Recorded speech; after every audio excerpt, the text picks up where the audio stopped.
My name is Chloe. I'm 33, and I never thought the home I poured my blood, sweat, and tears into would become the spoils of a family war.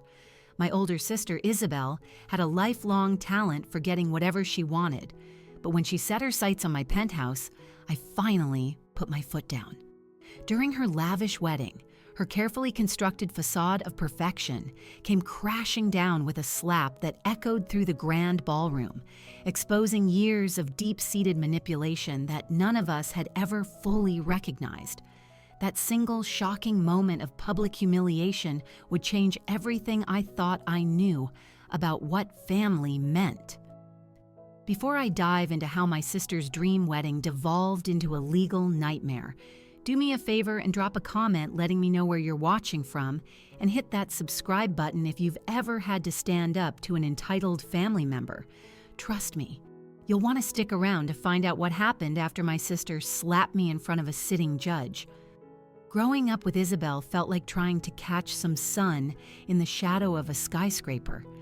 6 years my senior, she was a natural center of gravity, effortlessly drawing all attention and praise into her orbit with a magnetic personality and classic beauty. Our parents were her biggest cheerleaders, showering her with the latest fashions, the best opportunities, and a seemingly endless supply of approval. I, on the other hand, was the quiet one, the observer always on the sidelines, trying to measure up to a standard I could never quite reach in their eyes. "Chloe, why are you always so serious?" My mother would sigh, finding me absorbed in a book instead of begging to go to some social gathering. "Your sister just lights up a room. You should try it sometime." Those kinds of remarks were the constant soundtrack of my childhood, a low-level hum that always reminded me I was just a supporting character in the Isabel show. While Isabel seemed to float through life, with doors swinging open for her as if by some unseen force, I learned a crucial lesson very early on. If I wanted anything, I'd have to work twice as hard for half the recognition. When it came time for college, our paths forked dramatically. Isabel was enrolled in a prestigious private university, with our parents footing the entire bill, which included a stylish off-campus apartment and a brand new convertible. My journey was a different story. A chaotic quilt of academic scholarships, hefty student loans, and a 20-hour-a-week gig at the campus bookstore just to cover my expenses for a degree in urban planning. Those years were a hazy mix of exhaustion and sheer willpower. Between classes, work shifts, and late nights spent hunched over zoning maps, I was lucky if I got 4 hours of sleep. My roommate, Stephanie, would often find me passed out at my desk, a highlighter still gripped in my hand. "You're going to burn out," she'd warn, but I knew it was the only path to building a future that was truly my own. The relentless grind paid off. I graduated at the top of my class and landed an entry-level job at Sterling Wright, one of the city's most respected urban planning firms. I started at the very bottom, spending my first few years on the unglamorous side of things, mapping out traffic patterns for industrial parks and plotting public utility routes. But I poured myself into every assignment, no matter how tedious. My dedication caught the eye of the senior partners, and I began a slow but steady ascent up the corporate ladder, eventually carving out a niche for myself in sustainable, high-end residential development. By the time I hit 30, I was designing award-winning eco-conscious communities for some of the city's wealthiest residents. The irony wasn't lost on me. I was creating these magnificent living spaces for others, while still living in a cramped one-bedroom filled with a random collection of thrift store furniture. But I had a plan. Every single month, without fail, I funneled a huge chunk of every paycheck into a high-yield savings account. I lived on a shoestring budget, packing my lunch every day and politely declining the expensive dinners and getaways my colleagues enjoyed. After 5 years of unwavering discipline and a massive bonus from a landmark green infrastructure project, I finally had enough for a down payment on my dream home. The moment I stepped into the penthouse on Harborview Terrace, with its stunning floor-to-ceiling windows offering a panoramic vista of the bay and the city skyline, I knew I was home. The entire space was flooded with natural light, with soaring ceilings perfect for the art I had started to collect, and a sprawling terrace where I could finally plant the vegetable garden I had always dreamed of. At 31 years old, my hand shook as I signed the mountain of mortgage paperwork, the reality that this incredible place was actually mine still struggling to sink in. Isabel, meanwhile, had been adrift. She'd bounced between a string of dead-end jobs and fleeting relationships, never quite finding her footing. Our parents remained her financial safety net well into her 30s, covering her rent during her frequent transitional phases and quietly settling her credit card bills when her spending spiraled. Even as the older sister, she seemed stuck in a state of permanent adolescence, always waiting for someone else to clean up her messes. Her habit of taking my things had begun in childhood. A favorite sweater would vanish, a CD would never be returned. As we grew up, it only got worse. She would borrow money she had no intention of repaying, use my designated time at our parents' vacation house without asking, and once took my car for a weekend trip, bringing it back with a fresh dent in the bumper that she never so much as offered to pay for. When Isabel met Daniel at a charity gala, a collective sigh of relief seemed to pass through our family. He was handsome, charming, and hailed from a respected family. As a wealth manager at a prominent firm, he seemed to have the stability Isabel so desperately needed, and being with him appeared to ground her. 6 months later, they were engaged, and Isabel transformed into a woman with a single-minded focus, planning the most perfect wedding imaginable. What none of us realized at the time was that behind Daniel's polished exterior and Isabel's newfound happiness, a financial storm was gathering. Daniel's firm had taken a huge hit in a recent market downturn, and his personal finances were nowhere near as robust as he led everyone to believe. And Isabel, with her unquenchable thirst for luxury and a total disregard for budgets, had quietly racked up a mountain of credit card debt she had hidden from everyone, including her future husband. Despite our rocky history, I was genuinely happy for Isabel when she told me she was engaged. I hoped that marriage would finally give her the sense of direction she'd been searching for. I offered to help with the planning, and as a wedding present, I designed their beautiful custom invitations. For a brief, shining moment, it felt like we might finally be able to forge a real adult relationship. It was around this time that I met Leo through a mutual friend at a gallery opening. He was a civil engineer with kind, perceptive eyes and a quiet confidence that was a welcome change from the competitive, ego-driven architects I was used to. On our third date, Isabel called me in a panic over some wedding emergency, and I had to reluctantly cut our night short. Leo's reaction was surprisingly astute. "Your sister really has a knack for manufacturing a crisis right when you start to enjoy yourself, doesn't she?" he remarked gently. Has that always been her M.O.? No one had ever put words to Isabel's behavior so perfectly. As our relationship deepened, Leo helped me see other toxic dynamics I had long accepted as normal. "You're allowed to take up space too, Chloe," he would remind me whenever I automatically downplayed my own accomplishments around my family. With Leo's encouragement, I started to set small, tentative boundaries with Isabel, but the real test was still to come. As Isabel's wedding day drew closer, her demands escalated, shifting from occasional requests for assistance to a relentless barrage of expectations. What started as weekly calls for advice soon became daily urgent text that demanded my immediate response. My evenings and weekends were consumed by a whirlwind of bridal appointments, vendor negotiations, and late-night emotional support calls. "Chloe, you absolutely must come with me to this venue tour. Daniel is working late again, and you're the only one with an eye for space," she insisted one Tuesday afternoon while I was drowning in work for a critical project deadline. When I tried to explain that I couldn't just drop everything and leave the office, she let out a theatrical sigh. "I guess some things are just more important to you than your only sister's wedding." The guilt was a potent weapon, and I repeatedly found myself twisting my personal and professional schedule to accommodate her ever-expanding needs. Leo saw the exhaustion growing in my eyes and pushed me to set firmer boundaries. But undoing years of conditioned behavior was far easier said than done. 3 months before the wedding, Isabel called with what seemed like a completely reasonable request. The photographer wants to do our engagement shoot somewhere chic, with amazing city views. Could we possibly use your penthouse? It would be absolutely perfect with those windows and that incredible terrace. I agreed immediately. My home was undeniably photogenic, and it felt good to offer something tangible that would genuinely be helpful. On the day of the photo shoot, I took the morning off to meticulously clean and style the apartment, arranging fresh flowers and making sure every surface shone.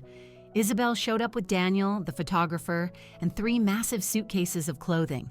"Will only be a few hours," she promised, as they took over my bedroom to change.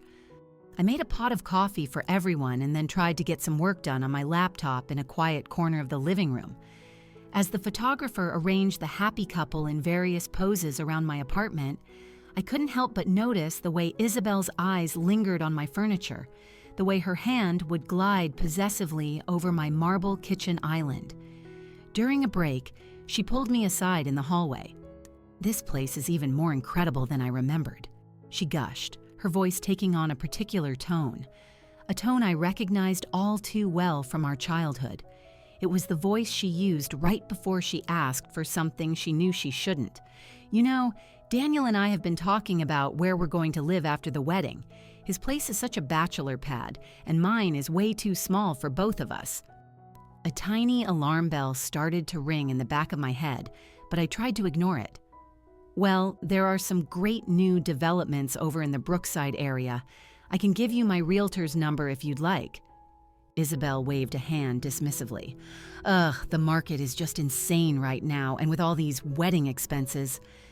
She paused, letting the implication hang heavy in the air. "It would just be so much easier if we had a place to stay for a little while, just to get on our feet." The unspoken suggestion was suffocating. "You mean temporarily?" I asked, treading carefully. "Well," I scrambled for a compromise. "I was thinking about your honeymoon. If you need to cut costs, you're more than welcome to stay here while I'm in Chicago for the Henderson project next month. That would give you 2 weeks in the penthouse, like a little mini honeymoon on me."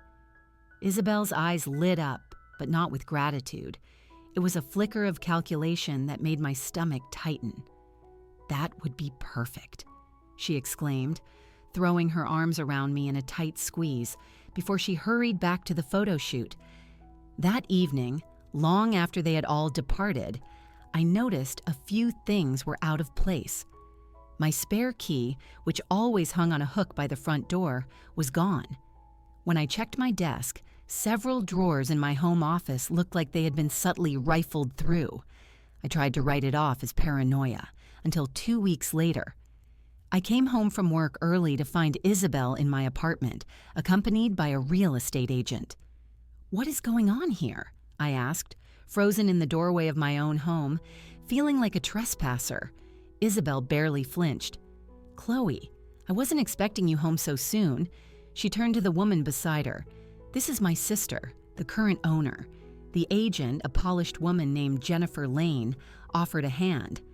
"A pleasure." "Your sister was just showing me around.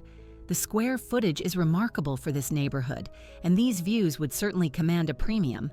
Confused and with a hot anger starting to bubble up inside me, I waited for Jennifer to excuse herself to use the restroom before I confronted Isabel. "Why are you showing my home to a real estate agent? And how did you get in?" "Don't be so dramatic," she said with an eye roll. "I just made a copy of your key during the photo shoot, and I'm not selling it. I'm just getting it appraised." "Appraised for what?" I demanded, my voice rising. Isabel sighed as if I were being intentionally obtuse. "For when Daniel and I move in after the wedding, obviously. I told him all about your offer, and he's thrilled. We'll need to make a few changes, of course. That second bedroom you're using as an office will have to be a proper guest room." The sheer, unmitigated gall of it left me breathless. "Isabel, I never offered to let you move in. I offered you 2 weeks while I'm out of town as a wedding gift. This is my home." Her expression instantly hardened. You always were the selfish one, Chloe. Do you have any idea what this wedding is costing us? We have to save money somewhere." "That is not my problem," I shot back, my own voice finally finding its footing. "Your financial choices are your own." "I already told Daniel we'd be living here," she hissed, her friendly demeanor completely gone. "He thinks it's all arranged." Can you even imagine how humiliating it would be for me to have to tell him now that my own little sister is too selfish to help us out? The conversation spiraled downward from there. She swung erratically between furious accusations and tearful, manipulative pleas. She claimed I owed her this because our parents had always favored me, a shocking rewrite of our entire childhood. She insisted that family helps family, and finally, that if I truly loved her, I would want her to be happy. By the time she stormed out, I was an emotional mess, questioning my own sanity. Was I being selfish? Maybe I should just let her stay for a bit.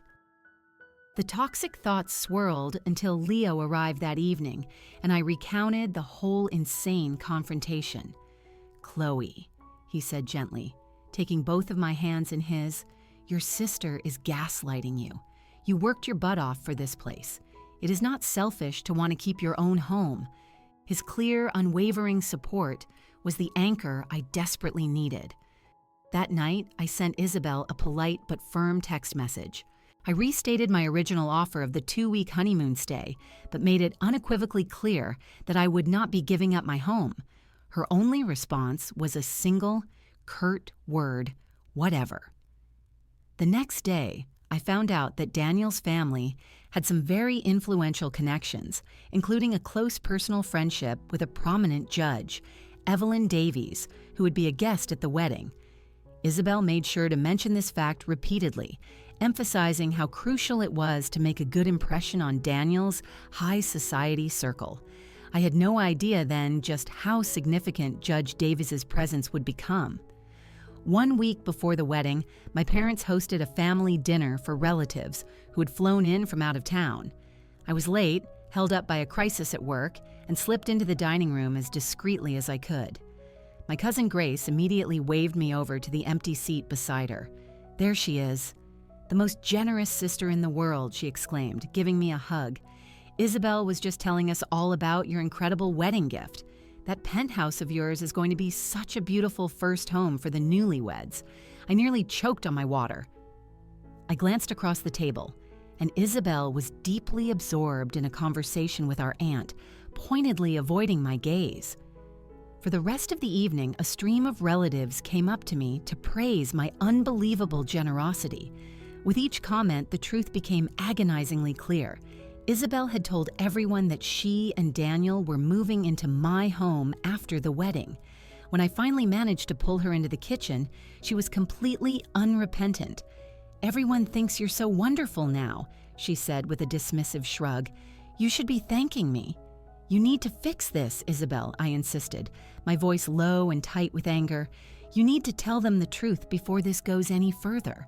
Isabel's eyes narrowed to slits. "The truth, Chloe, is that family helps family, and Mom and Dad agree with me. They think you're being completely unreasonable about this." As if on cue, our mother walked into the kitchen. "Girls, is everything all right? Chloe, your sister is under an immense amount of pressure with this wedding. Surely you can find it in your heart to be a little more accommodating right now."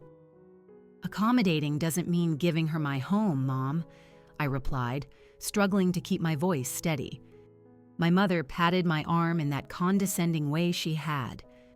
"No one is asking you to give it to her forever. You can stay with Leo for a while, can't you? Or just rent a small place until Isabel and Daniel find something more permanent."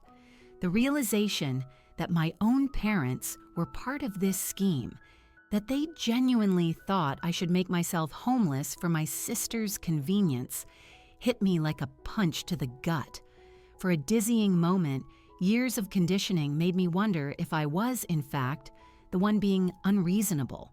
The next day, I came home from work to find 3 large moving boxes stacked outside my apartment door, labeled "Kitchen." Inside, my phone was flashing with 7 missed calls from Isabel. When I called her back, her voice was deceptively cheerful. "Did you see the boxes? The movers dropped them off a little early. There are more coming tomorrow, but don't worry about being there to sign for them. I gave them a copy of my key." "Isabel, stop!" I interrupted, my patience completely gone. "This is a misunderstanding. You cannot move your things into my home. These boxes need to go back." "There's no misunderstanding," she snapped, her friendly tone evaporating. "You've always been the favorite, Chloe, the smart one, the responsible one, the one with the perfect career and the perfect boyfriend and now the perfect apartment. You've had everything handed to you while I've had to fight for everything. The very least you can do is help me out for once." The sheer, unadulterated delusion of her statement left me speechless. She had completely fabricated a history where she was the victim. "That is not what happened, and you know it," I finally managed to say. "I worked for every single thing I have. Nothing was handed to me." "Whatever helps you sleep at night," she shot back. "The fact is, you owe me this, and I've already told everyone, including all of Daniel's family, that we'll be living in your penthouse. It's our wedding present from you." The argument escalated until she delivered her final ultimatum. Either I agree to let them move in, or she would tell everyone at the wedding that I had cruelly taken back my offer. "You will look like the most selfish, heartless person imaginable," she threatened. "Is that really a risk you're willing to take?" After she hung up, I just sat there on the floor, surrounded by her boxes, feeling completely and utterly cornered. The next morning, I called the one person I knew would see through the fog of manipulation. "She's bluffing," Leo assured me after I told him the whole story. "She won't actually detonate a bomb at her own wedding by telling everyone you backed out of a gift you never offered. It would make her look completely unhinged." "You don't know Isabel," I sighed. "She is more than capable of creating a massive scene if she doesn't get her way."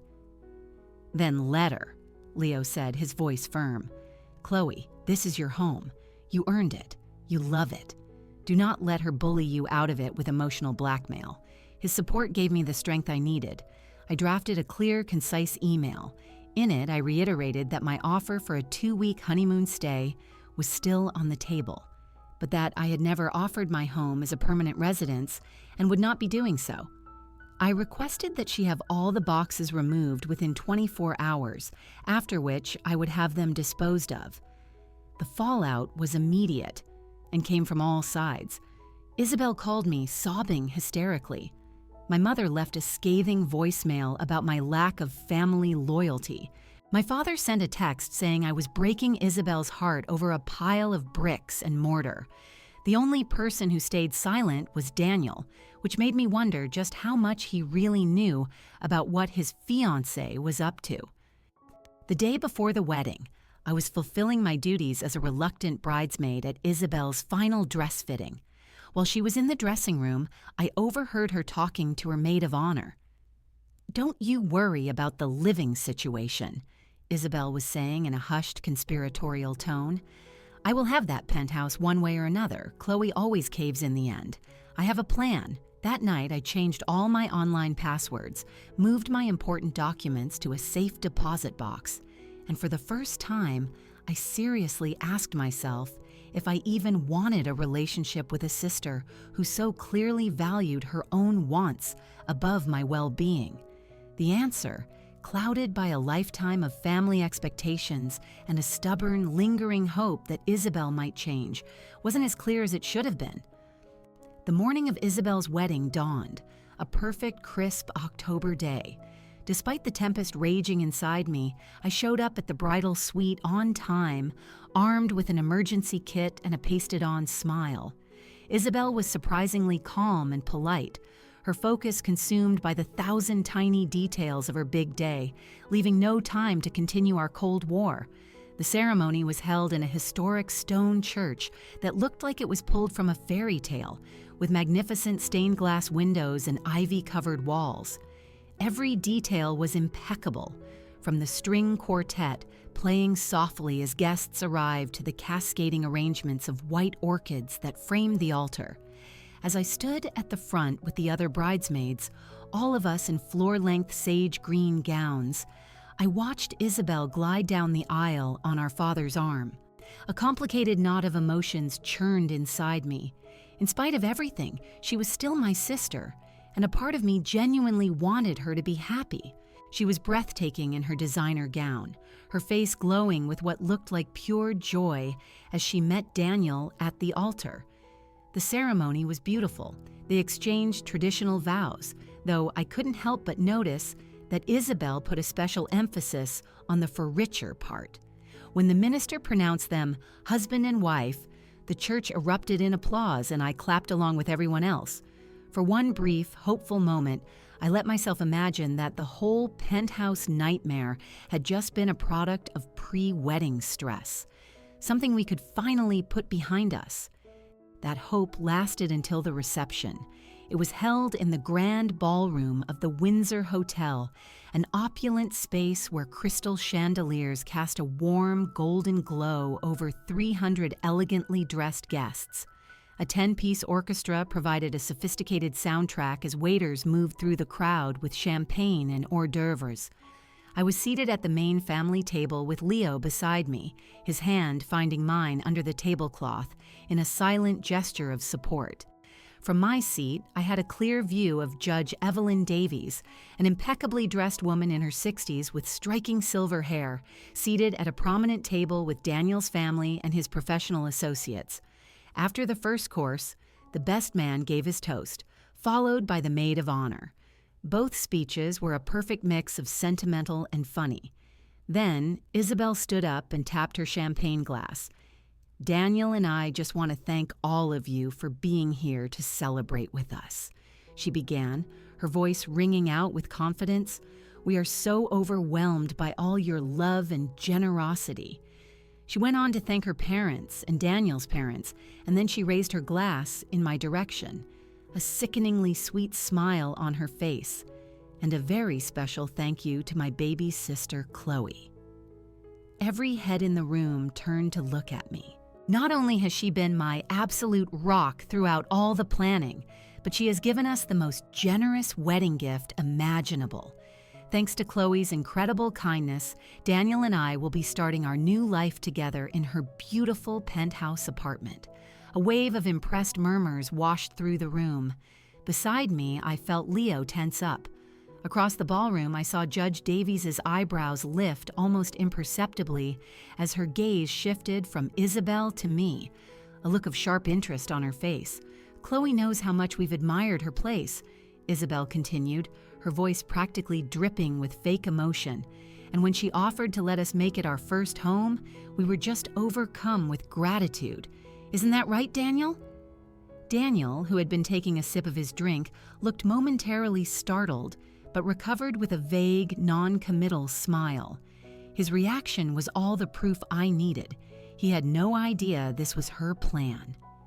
In the minutes that followed, several guests came to our table to congratulate me on my extraordinary generosity. Each comment felt like another twist of the knife. "You must be so successful to be able to just give away a penthouse," one person gushed. "So where will you be living now?" another asked. I managed to maintain a tight, strained smile through it all until a distant cousin expressed his awe at my self-sacrifice. Something inside me finally snapped. "Actually," I said, my voice just loud enough for the surrounding tables to hear, "there seems to have been a slight misunderstanding. I offered Isabel and Daniel the use of my apartment for their 2-week honeymoon while I'm away on business, not as a permanent home." The cousin's face dropped, and he quickly mumbled an excuse and hurried away. Within moments, a new wave of confused whispers began to ripple through the room. Isabel, who had been mingling with guests, must have caught wind of it because she came marching toward our table, her white gown billowing around her like a storm cloud. "What do you think you're doing?" she hissed, grabbing my arm and yanking me to my feet. "I'm correcting your lie," I replied, keeping my voice low but firm. "I never offered you my home, Isabel, and you know it." Her face turned a furious shade of red under her expensive makeup. "We can talk about this later. Right now, you are humiliating me in front of all of Daniel's important connections. You humiliated yourself by announcing a gift I never gave," I countered, gently pulling my arm free. "I'm happy to help you look for a place of your own, but my penthouse is not on the table. After everything I have done for you?" She spat, her voice rising to a dangerous level. Nearby conversation sputtered out as guests began to notice the drama unfolding. "You have always been so selfish, Chloe, only ever thinking about yourself." "That's not true," I said, acutely aware of our growing audience. "I have supported you in countless ways, but giving up my home is not a reasonable request." "Reasonable?" Her voice was now loud enough to carry across half the ballroom. "What's reasonable about denying your only sister the one thing she's ever truly asked of you? You have everything, Chloe. The career, the boyfriend, the perfect life. And you can't spare one single thing for me." By this point, a huge portion of the reception had fallen completely silent, all eyes fixed on us. I could see Daniel hurrying toward us, a look of pure panic on his face. Leo stood up beside me, a solid, calming presence, but wisely letting me fight my own battle. "Isabel, please," I pleaded, mortified by the spectacle. "This is your wedding day. Let's not do this here. No, let's do this exactly here," she retorted, tears now streaming down her face, carving black mascara tracks on her cheeks. "Let everyone see how little your family means to you. Let them all know that perfect Chloe refuses to help her sister start a marriage in a decent home instead of Daniel's cramped apartment." "My apartment isn't cramped," Daniel interjected, finally reaching us. "Isabel, what is going on? What's this about Chloe's penthouse? She promised it to us," Isabel wailed, turning on her new husband. "She said we could live there, and now she's taking it back just to be cruel." Daniel looked utterly baffled. "You told me she offered us a 2-week stay for our honeymoon. You never said anything about living there permanently." A flicker of pure panic crossed Isabel's face before she doubled down on the lie. "That's not what she said at first. She's changing the story now because she's jealous of my happiness." The sheer absurdity of the accusation left me speechless. In that split second of silence, Isabel whirled back to face me, her features twisted with a rage that was terrifying to behold. "You've always resented me," she screamed. "Always trying to steal my spotlight. You couldn't even let me have my own wedding day." "That's not true," I said quietly. "I just want to keep my home." "Your home?" she shrieked. "What about my home? What about what I need?" And then it happened. It was so fast I had no time to react. Isabel's right hand swung up and connected with my cheek. The crack of the slap was so sharp it seemed to suck all the sound out of the ballroom, echoing in the dead silence that followed. The force of it snapped my head to the side, and I stumbled back a step. A collective gasp rippled through the crowd. Leo surged forward as Daniel grabbed Isabel's arm, stopping her from striking me again. My cheek throbbed with a burning, humiliating pain. I stood there, frozen, trying to process what had just happened. Through the hot tears that had sprung to my eyes, I saw Judge Evelyn Davies rise slowly and deliberately from her chair, her expression one of utter gravity as she took in the entire scene. The full significance of her being a witness would only become clear later. In that moment, all I could focus on was the crushing weight of hundreds of pairs of eyes staring at me. "I think you've made your feelings perfectly clear," I said to Isabel, my voice trembling despite my best efforts to keep it steady. I turned to Daniel. "I'm so sorry this happened at your wedding.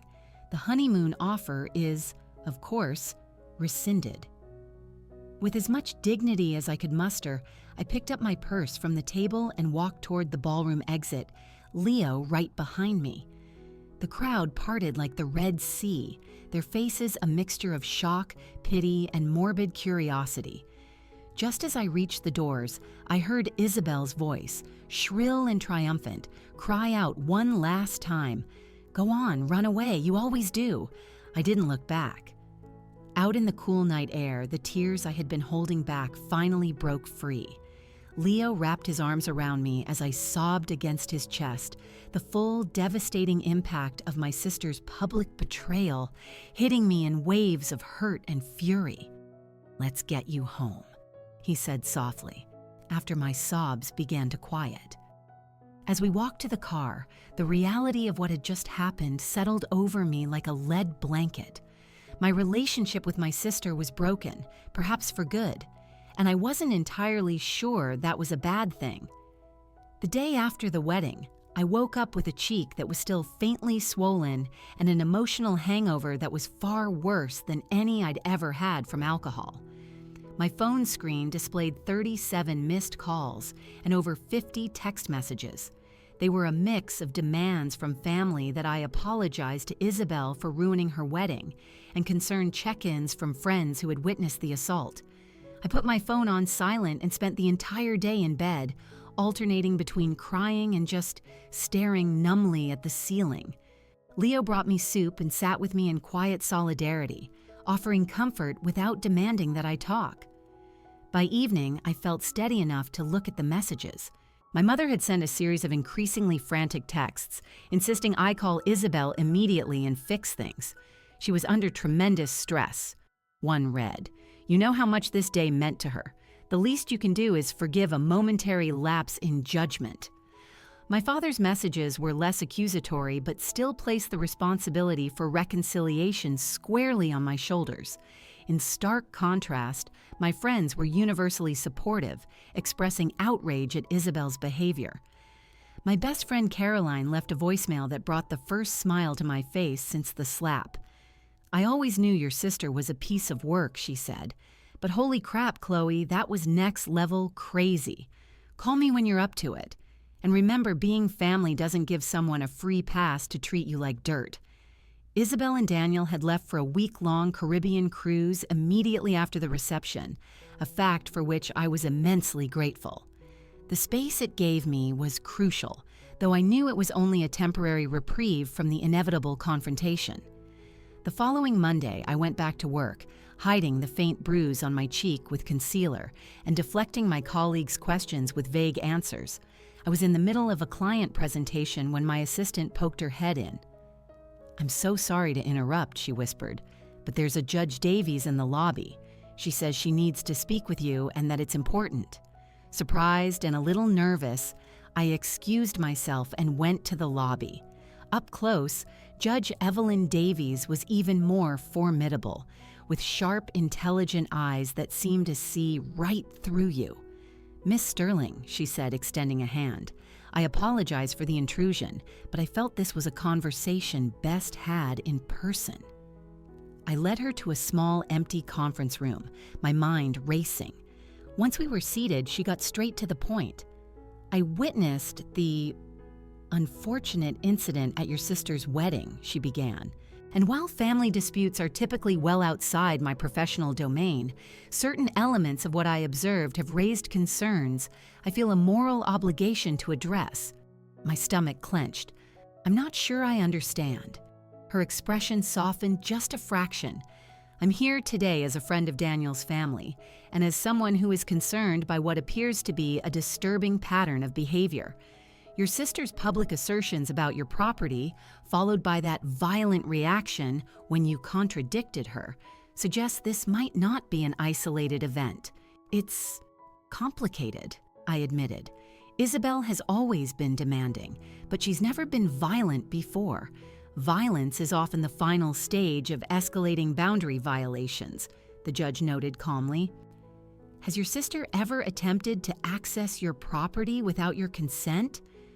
The question startled me. She made a copy of my key without telling me," I said, the words sounding more serious now that I was saying them to a judge. "And she had moving boxes delivered to my apartment against my wishes." Judge Davies nodded slowly. "That is deeply concerning. I would strongly advise you to have your locks changed immediately, and to install a security system if you don't already have one." It sounded extreme, but then she explained. In my years on the bench, I have seen far too many cases that began with seemingly minor boundary pushing, only to escalate into serious property disputes, harassment, or worse. The public nature of your sister's claim to your home, combined with her demonstrated willingness to use physical force when challenged, raises red flags that I cannot, in good conscience, ignore. By the end of our meeting, Judge Davies had given me the number for a security consultant and a recommendation for a top-tier property lawyer, just in case. She also gave me her personal cell number. "I truly hope none of this becomes necessary," she said as she stood to leave. But in my experience, it's far better to be over-prepared when family dynamics turn volatile. That same afternoon, I took her advice. I called a locksmith who replaced all my locks with a high-security system and installed a keypad entry that would log all access attempts. The next day, a security company installed discrete cameras at my front door and terrace entrance, complete with a monitoring service. The precautions felt a little paranoid, until Isabel and Daniel returned from their honeymoon. Instead of going to Daniel's apartment, Isabel came straight to my building and tried to use her copied key. When it didn't work, she buzzed my intercom relentlessly until the doorman threatened to call security. The next morning, she showed up at my office and caused such a scene in the reception area that security had to be called. "She stole our wedding gift," she screamed as 2 guards escorted her from the building. "She promised us her apartment and now she's locked us out." The incident was witnessed by several of my colleagues and clients, and the whispers followed me down the hallways for days. My boss, Linda, called me into her office that afternoon. "I don't make a habit of getting involved in my employees' personal lives," she said, "but when those lives spill into our workplace and disrupt our business, we need to talk." I braced myself for a lecture, but Linda surprised me. "Chloe, I've known you for years. You are one of the most dedicated, honest people on my team. If your sister is running around claiming you promised her your home, I know without even having to ask that she is lying." Tears of pure relief welled in my eyes. Linda continued, "That being said, we can't have a repeat of this morning's spectacle. I'm authorizing you to work remotely as much as you need to until this blows over. And I've instructed security that your sister is not to be allowed on the premises under any circumstances." With my home and workplace secured, I felt a little safer, but the battle was just beginning. Judge Davies' foresight proved to be a lifesaver when, a few days later, I was served with papers. Isabel had filed for a temporary restraining order against me, claiming I had verbally abused her at the wedding and was now sending her threatening messages. The allegations were pure fiction, but they demanded a legal response. I immediately called the lawyer Judge Davies had recommended, a sharp and savvy woman named Alexandra Diaz. She helped me prepare a swift counterfiling, complete with security footage of Isabel's attempted break-in and signed witness statements from wedding guests. The day after we filed, I got an unexpected call from Daniel. He sounded exhausted and strained. He asked if we could meet just to talk. Against Leo's advice, I agreed to meet him for coffee in a busy public cafe. "I need to apologize," he said, before he'd even sat down. "I had no idea Isabel had told people you were giving us the apartment. She told me you had offered us a 2-week stay for our honeymoon, nothing more." His distress was palpable as he continued. "Since we got back, I've discovered several other misrepresentations. Chloe, Isabel has a staggering amount of credit card debt she never told me about. She's been opening new accounts in both our names without my knowledge. The conversation revealed that Isabel's web of deceit went far beyond my penthouse. She had constructed an entire fantasy about their financial status, making lavish purchases and commitments they couldn't possibly afford, all while assuring Daniel that everything was fine. I'm not trying to make excuses for what she did at the wedding," he said, running a hand through his usually perfect hair.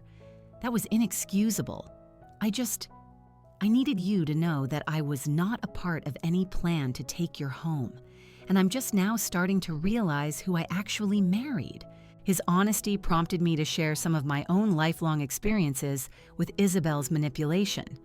By the time we left the cafe, a fragile alliance had formed between us, built on our shared shock and concern over Isabel's escalating and erratic behavior. That alliance became crucial a week later when my parents called a family meeting, ostensibly to help heal the rift between Isabel and me. It quickly devolved into an ambush. Isabel sat between them, sobbing as she recounted a completely fabricated story of how I had publicly humiliated her at her own wedding and was now trying to turn her new husband against her with vicious lies. "All I ever wanted was a nice place for us to start our life together," she cried. "Chloe promised us her penthouse and then ripped it away just to embarrass me. When I tried to defend myself, my parents immediately shut me down. You've always been so competitive with your sister," my mother lamented. "Even when you were children, you couldn't stand to see her have something you didn't." It was Daniel, who had insisted on coming despite Isabel's protests, who finally put a stop to it. "That is not what happened," he stated, his voice firm and clear. "Isabel told me herself that Chloe offered a 2-week stay. She's been telling different people different stories, and frankly, I'm very concerned about why." The meeting ended with Isabel storming out of the house, my parents chasing after her, leaving Daniel, Leo, and me sitting in the stunned, awkward silence. The chasm between my family's perception and the actual reality had never felt so vast, but for the first time, I wasn't the one questioning my own sanity. The pattern of manipulation that Leo had helped me see was now visible to others, validating years of experiences I had never fully named. That night, as Leo and I talked it all through, a realization hit me with the force of a physical blow. I have been the victim of my sister's emotional abuse my entire life, I said, the words feeling both strange and liberating, and my parents have enabled it every step of the way. Leo squeezed my hand. "Recognizing the pattern is the first step to breaking it," he said. "You can't change Isabel, but you can change how you respond to her." And with that understanding came a new, unshakable resolve. I would not back down, no matter the family pressure or emotional blackmail. The legal war Isabel had started would be the reckoning that was long, long overdue. Isabel's attempt to get a restraining order was just the first shot in what quickly became a full-blown legal war. When her petition was dismissed for a complete lack of evidence, she escalated. She filed a civil suit against me, formally claiming that I had made a verbal promise to give her my penthouse as a wedding gift and was now illegally reneging on that contract. From a legal standpoint, the lawsuit was preposterous. Verbal promises involving real estate are almost never enforceable. But as my lawyer, Alexandra, explained, winning wasn't necessarily Isabel's goal. "Your sister is betting on the family mess factor," Alexandra said during a strategy call. "She's hoping you'll settle just to avoid the cost, stress, and embarrassment of a public court battle. She's also counting on your parents to pressure you into giving in."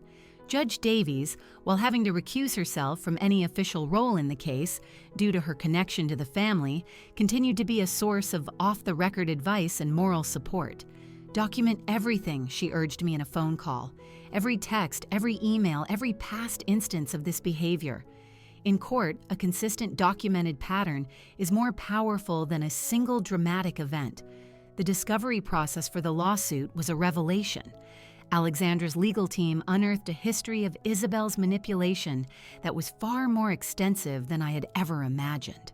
We found former roommates, friends, and even colleagues who provided sworn statements detailing schemes that ranged from borrowing valuable items that were never seen again to fabricating elaborate emergencies to get money and favors. Even more damning were the texts and emails recovered from Isabel's own accounts. They revealed her calculated, premeditated plan to take my penthouse. There were messages to friends where she boasted about how she would eventually wear Chloe down and get that amazing apartment one way or another. One exchange with her maid of honor, sent 2 weeks before the wedding, laid out the entire strategy for the reception speech. "I'll make the announcement during my toast," she had written. "Once I've publicly thanked her for the penthouse, she'll be too embarrassed to say anything in front of 300 people." Chloe always caves when she's put on the spot. The evidence painted a chilling picture. This wasn't impulsive entitlement, it was a deliberate, cold-blooded plot. The realization was sickening, but also strangely validating. I wasn't crazy. I hadn't been overreacting. If anything, I had drastically underestimated her. Several guests from the wedding came forward voluntarily, providing statements that corroborated my side of the story.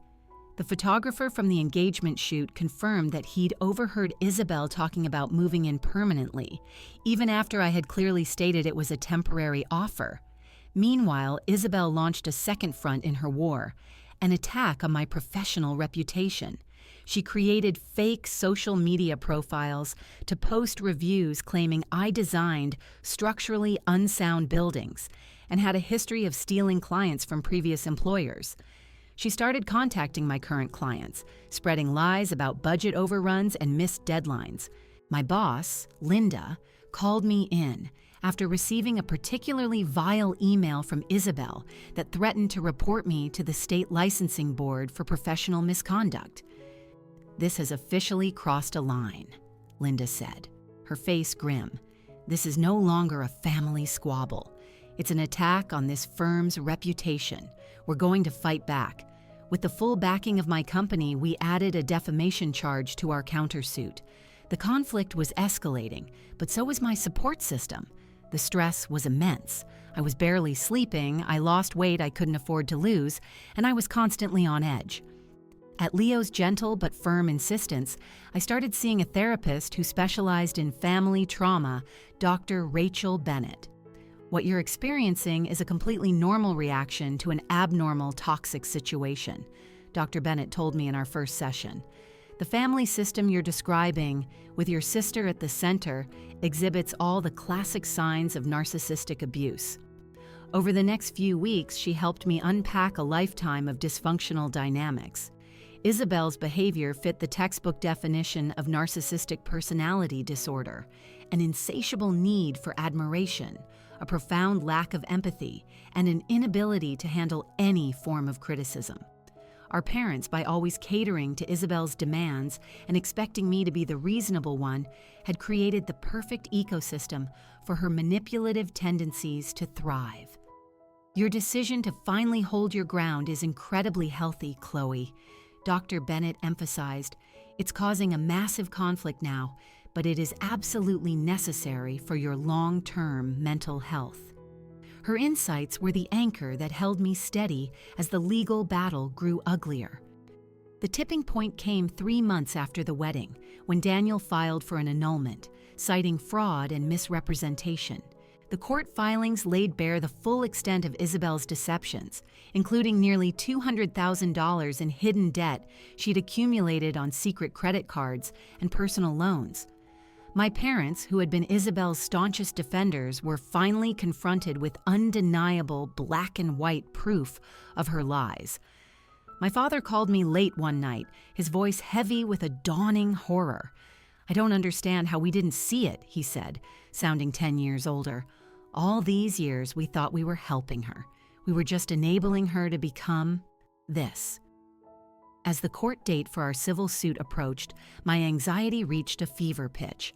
Even with overwhelming evidence on my side, the thought of facing Isabel in a courtroom filled me with a deep, primal dread. The night before the hearing, I barely slept. "Remember, this isn't just about the penthouse anymore," Alexandra reminded me as we walked up the courthouse steps. "This is about creating a legal record of behavior that will protect you from her for the rest of your life." The courtroom felt both smaller and more intimidating than I'd imagined.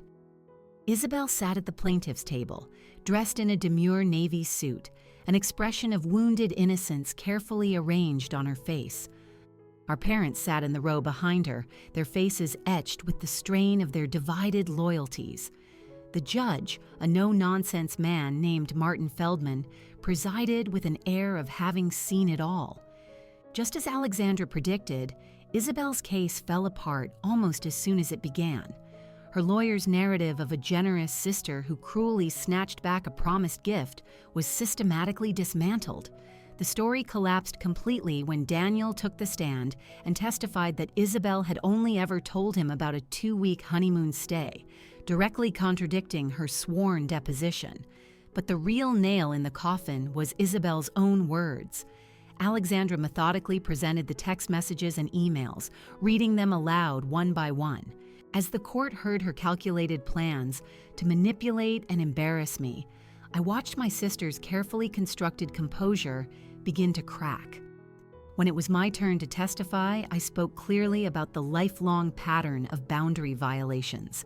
My voice grew stronger as I detailed years of behavior that I had always excused or minimized. Isabel glared at me from her table, whispering furiously to her attorney. At one point, when I described changing my locks, she let out an audible scoff. Judge Feldman stopped the proceedings. "Miss Sterling," he said, his voice like ice, "your reactions are being noted for the record. I suggest you conduct yourself with the decorum this court requires." After hours of testimony, the judge called a brief recess. "You were amazing," Leo whispered, wrapping me in a hug in the hallway. "No matter what he decides, you stood up for yourself. That's the victory." When court resumed, Judge Feldman delivered his ruling swiftly. Having reviewed all evidence and testimony, he stated, "I find the plaintiff's claim of a promised gift of real property to be entirely without merit. What I do find is compelling evidence of a pattern of deliberate misrepresentation and manipulation on the part of the plaintiff." He dismissed Isabel's case with prejudice, meaning she could never file the same claim again. He then ordered her to pay all of my legal fees and issued a stern warning about the possibility of perjury charges. This court takes an extremely dim view of individuals who attempt to use the legal system as a tool for personal vendettas or to extort property from family members, he concluded.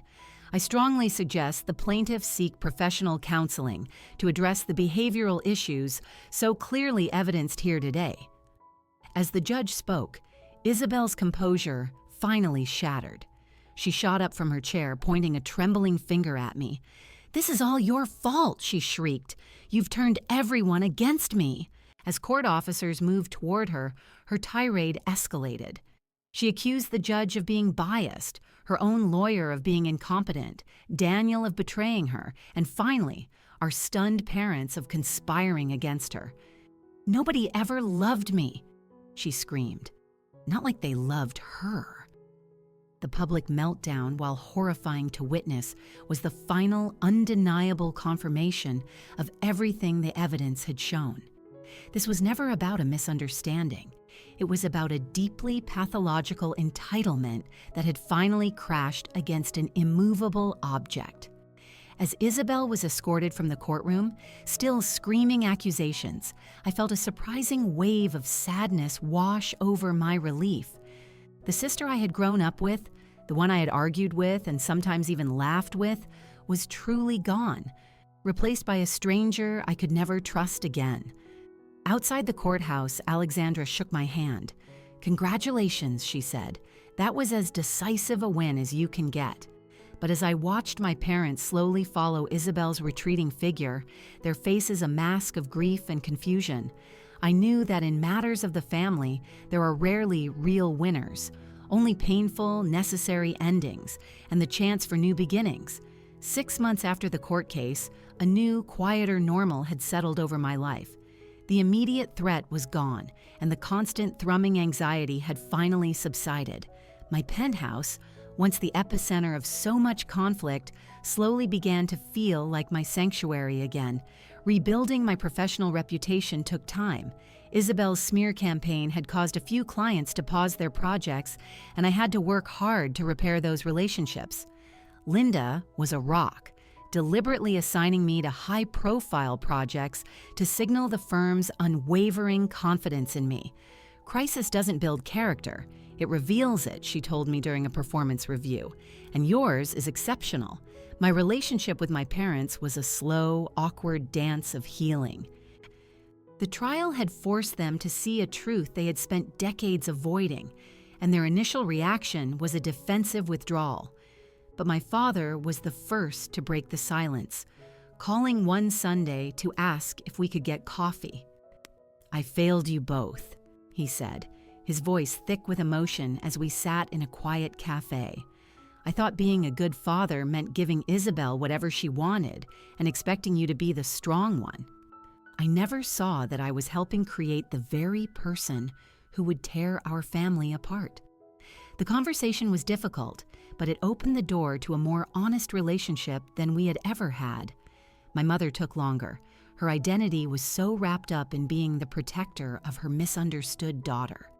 But even she couldn't deny the truth forever, especially as Isabel's behavior grew more erratic after the trial. "I always just thought you were the strong one who didn't need me," she admitted during a tearful lunch. "I was wrong to put that burden on you for all those years. Daniel and I, surprisingly, remained friends. His annulment was finalized, and he was slowly rebuilding his finances and his life. We'd meet for coffee sometimes, two survivors of the same shipwreck. You know the craziest part?" he said one day. "I still have moments where I wonder if I was too harsh, if I should have tried harder." "I know exactly what you mean," I told him. Even with the court ruling and all the evidence, I still had moments of self-doubt, a lingering echo of a lifetime of gaslighting. Leo, of course, had been my anchor through it all. Our relationship, forged in the crucible of this crisis, had become unbreakable. Catherine, or Isabel, as I now called her, was the great unknown. After the trial, she had moved to another state, partly, I suspected, to escape creditors and the social fallout. We had no contact for months. Then, on my birthday, a small, unmarked package arrived. Inside was a framed photo of us as little girls and a handwritten letter. The letter was unlike anything I had ever received from her. It was stripped of all entitlement and blame. It spoke of hitting rock bottom, of starting therapy, of a slow, painful journey towards self-awareness. "I don't expect you to forgive me," she wrote. "I'm not even asking for that. What I did was unforgivable. I'm just writing to tell you that I'm finally getting help to understand how I became a person who could do that to her own sister, and I am working every day to make sure I am never that person again." Dr. Bennett helped me process it. "People can change," she said, "but true change is proven over time, through consistent action, not a single letter."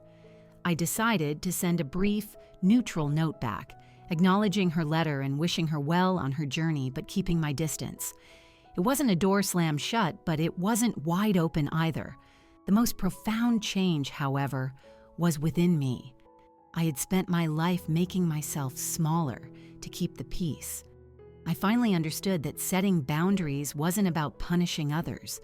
It was about affirming my own right to exist fully and without apology.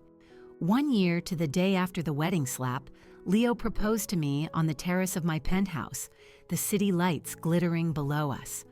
"I wanted to reclaim this date," he told me later, "to make it about our future, not your past." As we planned our small, intimate wedding, the question of whether to invite Isabel loomed large. She had kept her distance, sending sporadic, respectful updates on her progress without making any demands. It was, in itself, a sign of change.